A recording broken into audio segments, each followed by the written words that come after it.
नमस्कार। आज हूँ मार्च 26 गुरुवार। आसतु नजर पकेबा आज केतोटी गुरुत्वपूर्ण खबर उपरे। वीडियो शेष पर्यंत देखिए संपूर्ण खबर जानीपारे। वीडियोटी भल लगे वीडियोटी को लाइक करने सहित चैनल को सब्सक्राइब करने को जमारू भी भूलें। तो चलतु डेरी नक वीडियोटी आरंभ करवा। नजर पकेबा आज प्रथम खबर। राज्य में बढ़ुची तापमात्रा, जारी है वज्रपात एवं झटका पवन सतर्कता। राज्य में बढ़ुची तापमात्रा, अन्यपटे वज्रपात झटका पवन नहीं जारी है सतर्कता।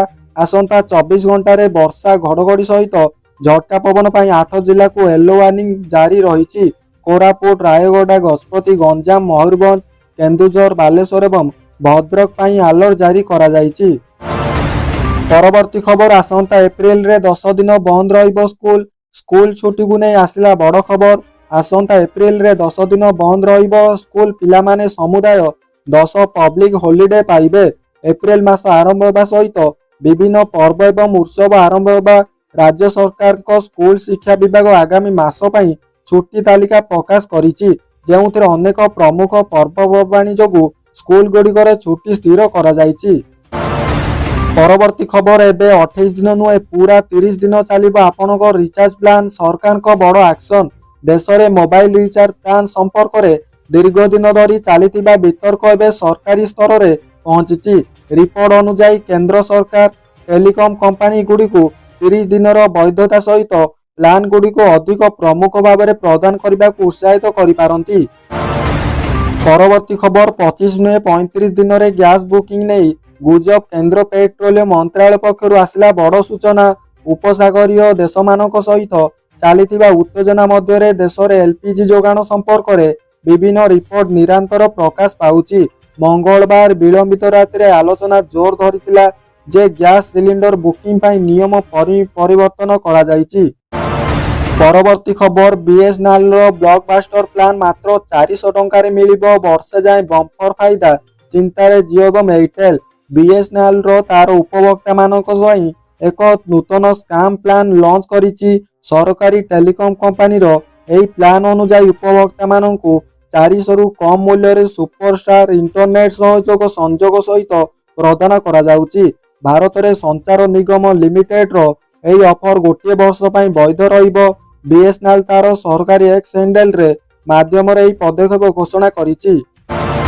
परवर्ती खबर। युद्ध भितर 1 एप्रिल रु बदली जीव 5 नियम। रोषेई घर को पेट्रोल जाए बढ़िबो बड़ प्रभाव। 1 एप्रिल रु आर्थिक नियमावली रे अनेक परिवर्तन कार्यकारी हेबाकु जाउछि। एही परिवर्तन गुड़िक साधारण लोकों पकेट एवं दैनंदिन खर्च उपरे सीधासलख प्रभाव पकाइबो।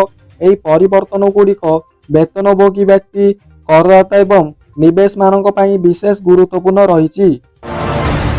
परवर्ती खबर। सरकार देले चेतावनी यथाशीघ्र एलपीजी रु पीएनजी को स्विच करिबे नहले करि पारिबेनी रोषेई।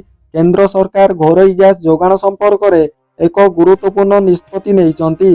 सरकार स्पष्ट भाव में कहिसंती जे जेउ अंचल रे पीएनजी संजोग उपलब्ध एवं परिवार पई सुगम सेठारे बासिंदा पई पीएनजी संजोग पाइबा बाध्यतामूलक रहिछि।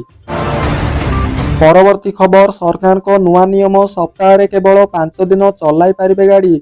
नियम न मानिले देखंतु मध्यप्राच्य रे उत्तेजना क्रमागत भाव में वृद्धि पाउछि। तैल जोगाण नहीं चिंता अनेक देश को प्रभावित करिछि। दक्षिण कोरिया एवं ईंधन संरक्षण पर एक गुरुत्वपूर्ण पदक्षेप नेइछि। सरकार 5 दिनिया जानवाहन प्रतिबंधक व्यवस्था कार्यकारी करिसंती, जार अर्थ होउछि समस्त जानवाहन को सेमानकर लाइसेंस प्लेट रे शेष अंक आधार रे 5टी गोष्ठी रे विभक्त करा जायछि। परवर्ती खबर। श्रीमंदिर उपरे पुणी उड़िला 2टी ड्रोन। 2 जन को अटक रखाई। बुधवार दिन श्रीमंदिर उपरे 2टी ड्रोन लीला चक्र उपरे उड़ुथिबा देखिबाकू मिलिथिला। श्रीमंदिर भितरे कड़ा सुरक्षा भितरे रत्न भंडार गणति चलिथिबा बेले एही ड्रोन उड़ीबा पई एक संदेह सृष्टि होईछि। एही ड्रोन किए उड़ाइला एवं काहींकि उड़ाइला एवं गणति बेले उड़ाइबार लक्ष्य कोन ए संपर्क रे सिंहदार पुलिस छानबीन करुछि। 2टी जागो ड्रोन जबत करने सहित 2 जन को पुलिस अटक रखी पचरा उचरा करुछि। परवर्ती खबर। राज्य रे रेकर्ड धान संग्रह। मंडी को आसिलानी 75 लाख मेट्रिक टन रु अधिक धान। 2025 मार्च 2026 रे राज्य रे चलित खरीफ ऋतु रे 2025-26 ବର୍ଷ ପାଇଁ ଧାନ ସଂଗ୍ରହ ପ୍ରକ୍ରିୟା ଶେଷ ପର୍ଯ୍ୟାୟରେ ଚାଲିଛି। ସରକାରୀ ସୂତ୍ରରୁ ମିଳିଥିବା ସଦ୍ୟମ ରିପୋର୍ଟ ଅନୁଯାୟୀ ଆଜି ସୁଦ୍ଧା ରାଜ୍ୟର ବିଭିନ୍ନ ମଣ୍ଡିକୁ ପ୍ରାୟ 75 ଲକ୍ଷ ମେଟ୍ରିକ ଟନ୍ ଧାନ ଆସିଥିବା ବେଳେ ସେଥିରୁ 75 ଲକ୍ଷ ମେଟ୍ରିକ ଟନ୍ ଧାନ ସଂଗ୍ରହ କରାଯାଇଛି। ପରବର୍ତ୍ତୀ ଖବର, ଟ୍ରପ୍ ଲାଇନ୍ ପ୍ରଭାବ 24 ଘଣ୍ଟା ମଧ୍ୟରେ ବିଜିବ ଓଡ଼ିଶା, ଘଡ଼ଘଡ଼ି ସହିତ ବର୍ଷା ସମ୍ଭାବନା। ରାଜ୍ୟରେ ପୁଣି ବଦଳିବ ପାଣିପାଗ। ଆଗାମୀ 24 ଘଣ୍ଟା ମଧ୍ୟରେ ଓଡ଼ିଶାର ବିଭିନ୍ନ ସ୍ଥାନରେ ହାଲକାରୁ ମଧ୍ୟମ ଧରଣର ବର୍ଷା ହେବାର ସମ୍ଭାବନା ରହିଛି। ଗାଙ୍ଗେୟ ପଶ୍ଚିମବଙ୍ଗରୁ ଦକ୍ଷିଣ ଛତିଶଗଡ଼ ପର୍ଯ୍ୟନ୍ତ ଲମ୍ବିଥିବା ଏକ ଟ୍ରପ୍ ଲାଇନ୍ ପ୍ରଭାବରେ ଏହି ପାଣିପାଗ ପରିବର୍ତ୍ତନ ଘଟିବ ବୋଲି ଆଞ୍ଚଳିକ ପାଣିପାଗ ବିଭାଗ କେନ୍ଦ୍ର ପୂର୍ବାନୁମାନ କରିଛି। ପରବର୍ତ୍ତୀ ଖବର, ମୁଖ୍ୟ ଚିକିତ୍ସାଳୟ ପକ୍ଷରୁ ମାଗଣା ଚିକିତ୍ସା ଶିବିର ରହିଛି। କେନ୍ଦ୍ରାପଡ଼ା ପୌଳାଞ୍ଚଳ ଦୃଷ୍ଟିବାତିକା ବିଦ୍ୟାଳୟରେ ମାଗଣା ଚିକିତ୍ସା ଶିବିର ଆୟୋଜନ କରାଯାଇଛି। ମୁଖ୍ୟ ଚିକିତ୍ସାଳୟର ପ୍ରଶାସକ ଦିଲ୍ଲୀପ କୁମାର ନାୟକ ଏହାକୁ ଉଦ୍ଘାଟନ କରିଥିଲେ। ସମ୍ମାନିତ ଅତିଥି ଭାବେ ଜିଲ୍ଲା ସାମାଜିକ ସୁରକ୍ଷା ଅଧିକାରୀ ସଂଗ୍ରାମ କେଶରୀ ବେଉରା, ବିଶିଷ୍ଟ ସମାଜସେବୀ ସମୀର କୁମାର ଚାନ୍ଦ ଯୋଗଦେଇ ଏହାର ଭୂୟସୀ ପ୍ରଶଂସା କରିଛନ୍ତି।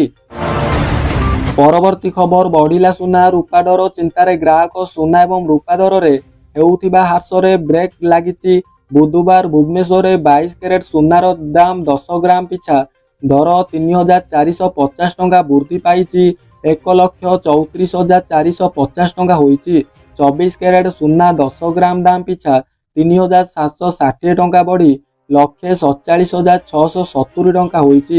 ରୂପା କେଜି ମଧ୍ୟ 10,000 ଟଙ୍କା ବୃଦ୍ଧି ପାଇ 2,60,000 ଟଙ୍କା ହୋଇଛି। ପରବର୍ତ୍ତୀ ଖବର, ଶ୍ରୀମନ୍ଦିରରେ ସ୍ୱତନ୍ତ୍ର ଦଳର ପ୍ରବେଶ। ରତ୍ନଭଣ୍ଡାରର ଗଣତି ମଣତି ଆରମ୍ଭ ହୋଇଛି। ଆଜିଠାରୁ ରତ୍ନଭଣ୍ଡାରର ଗଣତି ମଣତି ଆରମ୍ଭ କରାଯିବ।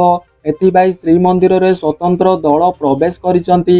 ଉଲ୍ଲେଖ ଥାଉ କି ଅଳଙ୍କାର ଗଣତି ବେଳେ ଯେପରି ଦୈନନ୍ଦିନ ନୀତିକାନ୍ତି ଏବଂ ଭକ୍ତଙ୍କ ଦର୍ଶନରେ ସମସ୍ୟା ନ ହୁଏ, ଏହାକୁ ଦୃଷ୍ଟିରେ ରଖି ଏସିପି ପ୍ରସ୍ତୁତ ହୋଇଛି। ରତ୍ନଭଣ୍ଡାରର ରତ୍ନ ଅଳଙ୍କାର ଗଣତି ପରେ 1978 ମସିହାର ତାଲିକା ସହ ମେଳର କରାଯିବ। ପରବର୍ତ୍ତୀ ଖବର, ଏଲପିଜି ସଂକଟ ଇଫେକ୍ଟ ଆହାର କେନ୍ଦ୍ର ମୁହାଁ। ରାଜଧାନୀବାସୀ ଘଣ୍ଟାକ ଭିତରେ ହାଣ୍ଡି ଖାଲି ଫେରୁଛନ୍ତି 200ରୁ ଅଧିକ ଲୋକ। ଭୁବନେଶ୍ୱରରେ ଗ୍ୟାସ୍ ସଂକଟ ଜଳିବା ସହିତ ହେବାରେ ଲାଗିଛି। ପ୍ରତିଦିନ ଯେତିକି କମର୍ସିଆଲ ଗ୍ୟାସ୍ ଆବଶ୍ୟକତା ପଡୁଥିଲା ତାହାର ଗୋଟିଏ ଭାଗ ମିଳିବ କଷ୍ଟ। ଏହାସହ ଡୋମେଷ୍ଟିକ ଗ୍ୟାସ୍ 3 ଗୁଣା ଦରରେ ବ୍ଲାକ୍ ବିକ୍ରି ହେଉଛି। ଏପରିକି ବିଭିନ୍ନ ହଷ୍ଟେଲ, କଲେଜ, ମେସର ରୋଷେଇ ବନ୍ଦ ହେଲାଣି, ହୋଟେଲ ମଧ୍ୟ ବନ୍ଦ ହେଲାଣି। ଏତିକି ଥିଲା ଆଜିର ଗୁରୁତ୍ୱପୂର୍ଣ୍ଣ ଖବର। ଭିଡ଼ିଓକୁ ଲାଇକ୍ କରନ୍ତୁ, ଚ୍ୟାନେଲକୁ ସବସ୍କ୍ରାଇବ କରନ୍ତୁ। ଧନ୍ୟବାଦ।